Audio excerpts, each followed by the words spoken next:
Hi, I'm going to give you a framework for looking at old workings properly. And once you've got it, you'll never look at old workings and mullock heaps the same again. So let's get into it. For those that don't know, a mullock dump or mullock heap is slang for worthless or rubbish rock. It is not the same as tailings, but it's the rock that's dug out to get to the gold. These are the piles of rocks you normally see around old workings. Here's a little known fact. Did you know that the old timers had no way to detect gold smaller than about the size of a grain of rice? Think about that for a second. Every mullock heap you've ever walked past, every pile of spoil sitting out there in the scrub, was left behind by men who literally could not find the small stuff. And I see beginners walk straight past these heaps all the time, assuming somebody else has already got everything out. But those piles aren't worked out ground. They pre-sorted ground. Today we're going to look at what the old timers actually left behind, how to read that heap and what it's telling you, and how to work out whether it's worth your time before you even unpack the detector from the car. Hey guys, good to see you again. For those of you who are new here, my name's Bruce. I'm the part-time prospector. I'm an exploration geologist, and I spend a lot of time thinking about why gold ends up where it does, and more importantly, how you can use this information to find it. Now, this video is aimed squarely at anyone who's ever stood in front of a mullock heap before and thought, someone's probably taken all this, all the gold's gone. But that thinking is costing you gold. All right, so first up, what were the old timers actually doing out there? Because if you understand their methods, you understand exactly what they missed. First up, were they chasing alluvial gold or hard rock gold? The two main processing techniques for use on the old gold fields here in Western Australia were dryblowing and crushing ore on site using a dolly pot. Dryblowing, or dry washing as our American friends call it, used a bellow and a mechanical blower to push air through dry, loose material and separate out the gold. And it worked reasonably well, but it had real limits. The ground had to be really, really dry and free flowing. If there was any clay in it, any moisture, the fines clumped together and the gold went with it. If nuggets were caked in rock hard clay, they would just pass straight through the machine. And if the operators hadn't set the machine up quite right, or the airflow was too high, the feed rate was too slow or too fast, the small gold just blew off the machine, gone forever. In hard rock mines, the dolly pot, which is basically a heavy iron mortar and pestle, you put a chunk of reef material in it, you crushed it up, and you panned it. Simple, effective, hard work, and slow. But only if you had visible pieces of gold, or quartz-bearing visible gold, to put in the thing in the first place. You're not feeding the dolly pot with any random old dirt. You're feeding it with basically specimens you've already picked out. You're feeding in the prime dirt into the machine. If they found enough gold, they might upscale the operation to include a stamp mill or get it toll treated at the local government battery. But that required money. So about 99.5% of all the old abandoned mines you're ever likely to come across in the bush were likely only ever done with a dolly pot. Now, these weren't lazy men. They were working hard in extremely difficult conditions with the best tools available at the time. But the practical upshot of this is anything that was invisible or covered in iron, staining, or clay was never fed into these dolly pots or dry blowers in the beginning. These guys, when working underground, were working with no natural light, doing everything by the light of flickering candles, and only using picks, shovels, and maybe explosives if they were lucky. High-grade ore regularly got taken out as waste rock because the miners couldn't see what was in it. They only processed the high-grade stuff. Also, using a dolly pot to process hard rock is not easy work. And if the grade started to drop or you lost the reef in the mine, the old-timers could be really tempted to give up on that mine and try and find someplace else more prospective. So you need to treat all workings, no matter how big or how small they are, as prospective ground. So how does this info help you? When you arrive at a heap, the first question to ask yourself is, what were they actually after? If it's an old alluvial field, they were dryblowing.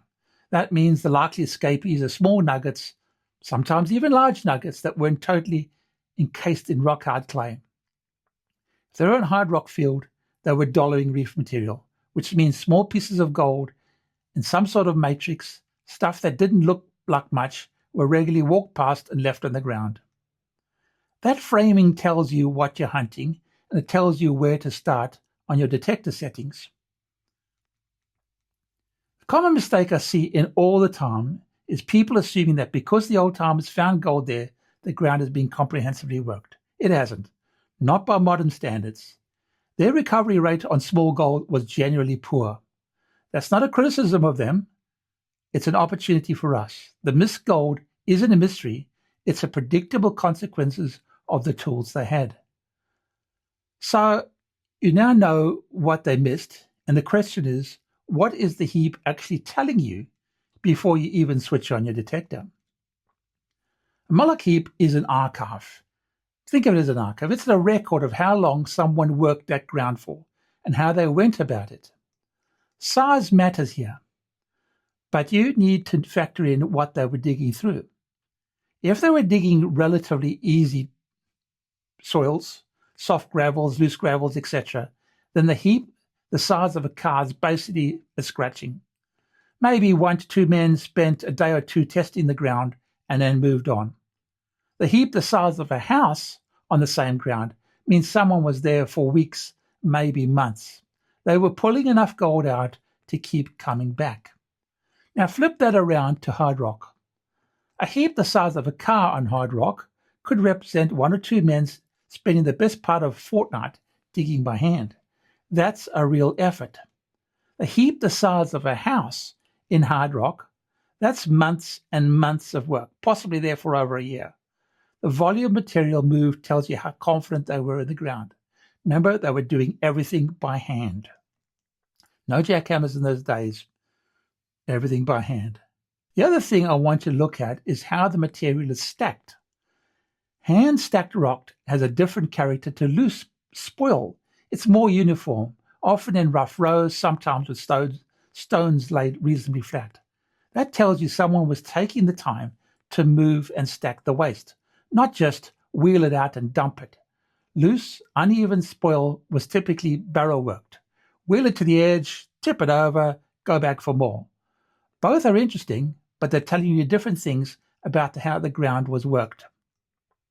So before you unpack your detector, walk the whole heap up and down. Walk all the way around it. Count how many heaps are in the area, because a cluster is always more interesting than a single isolated heap. Look at the eroded face of the heap, where rain has cut into it over the years. That face will tell you what's inside it. Is it dirt, quartz, ironstone, a mixture? What are the layers? That geology is telling you what's underneath your feet. If there are multiple heaps, rough out a sketch of where they sit relative to each other. Sure, it sounds like overkill, but it'll help you prioritize and track where you've actually covered. And here's the one mistake that kills me. People walk straight to the top of the heap and start gridding it. The top is almost always the most heavily redetected material on the site. It's what people have been swinging over since detectors became a thing. The edges and the bases are where you want to start. That's where years and years of rain have washed material downslope. Start wide, then work your way to the center. Gold is heavy. We all know that. And it's why it settles in pans, why it drops into cracks, why it sits at the bottom of everything. And when rain hits a mullock dump, the water moves fine particles downslope. Over 100 plus years of wet seasons, material from the original heap is scattered well beyond the visible edges of the pile. This is called downslope scatter and is one of the most reliable, undetected areas of any ore working in Western Australia. Gold doesn't stay in the heaps, it moves. When you're on a heap, mentally extend your search zone at least 20 to 30 meters downslope from the lowest visible edge of the material. That ground often looks like absolutely nothing. It's flat, it's covered in spinifex or saltbush, and there's no obvious pile sitting out there. But it's received a century of gravity-assisted redistribution from above, gridded properly, treated like virgin ground. Also detect the flat ground between the mullock heaps. This is transported ground where the barrows were pushed, where the men walked back and forth all day. Gold occasionally fell over the side of the barrow. Small speccies got discarded, material got spilled, and then trodden on and pushed into the dirt. It's not glamorous, but it's worth a run. I see people detect only on the visible heaps and nowhere else. The surface boundary of the heap is not the boundary of the dispersed material. Think of the heap as the bullseye and treat everything within 30 meters as a legitimate search zone, especially on any slope, no matter how gentle. If it's sloping, gold has moved. Now, not all gold workings are equal, and I mean that in a very specific way. Ground that was worked by hand, pick, shovel, dolly pot, dryblower, whatever, was worked selectively. The men followed visible gold, visible reef, or visible color in the pan. They moved through the ground at a human pace, and they left material behind. Because they couldn't process everything. They were making judgment calls all day long about what was worth processing and what wasn't.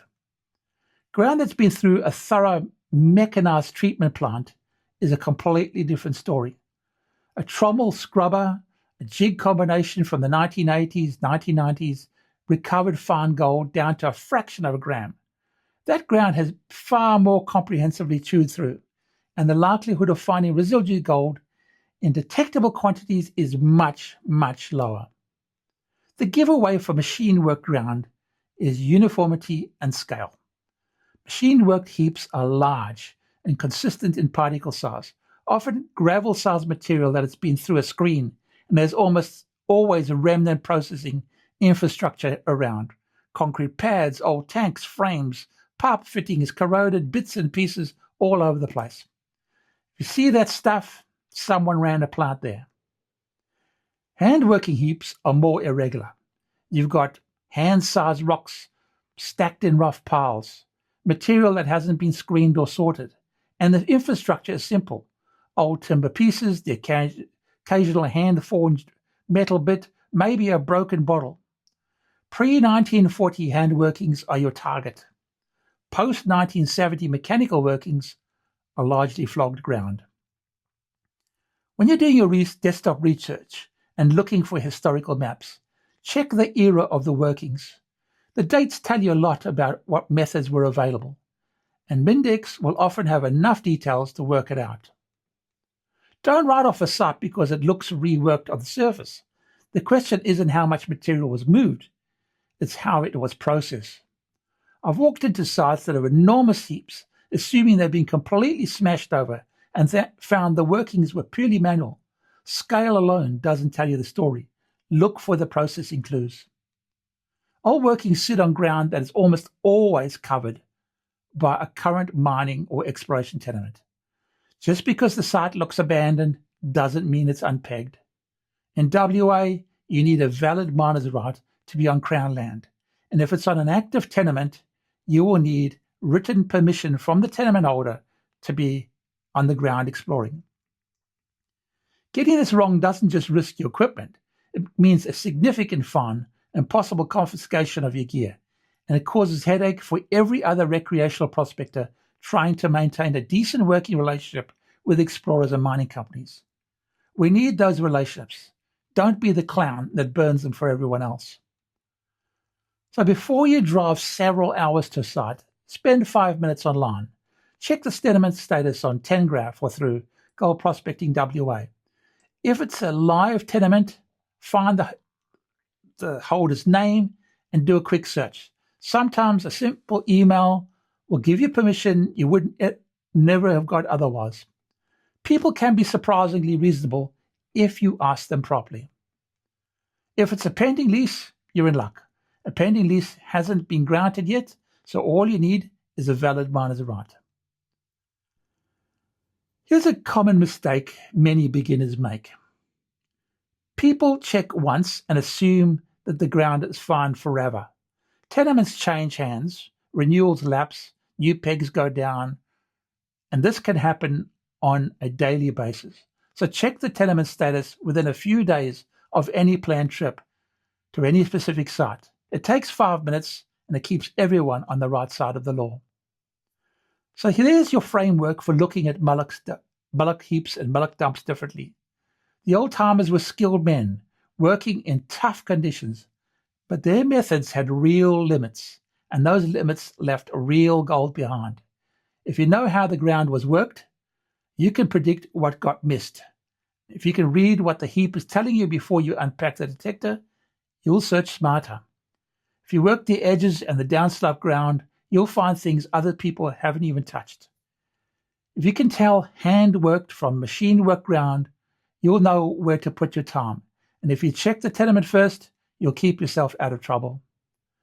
The difference between a good day and a wasted day often comes down to the work you put in before leaving home. Knowing where the historical workings are, what era they're from, and whether the ground around them is open to prospect, that's the research that puts you in the right spot. That's exactly what tools like GeoView, 10Graph, and Gold Prospect in WA were built for. You can look at historical gold, production areas, check which tenements are currently active, and use the soil sample data to find the most prospective ground in the state. Head over and start putting together your target list today, and I might just point you in the right mullock dumps. Thanks for watching, guys. I genuinely appreciate you being here. Get out there, have a look. You might be surprised what the old times left behind. See you on the next video.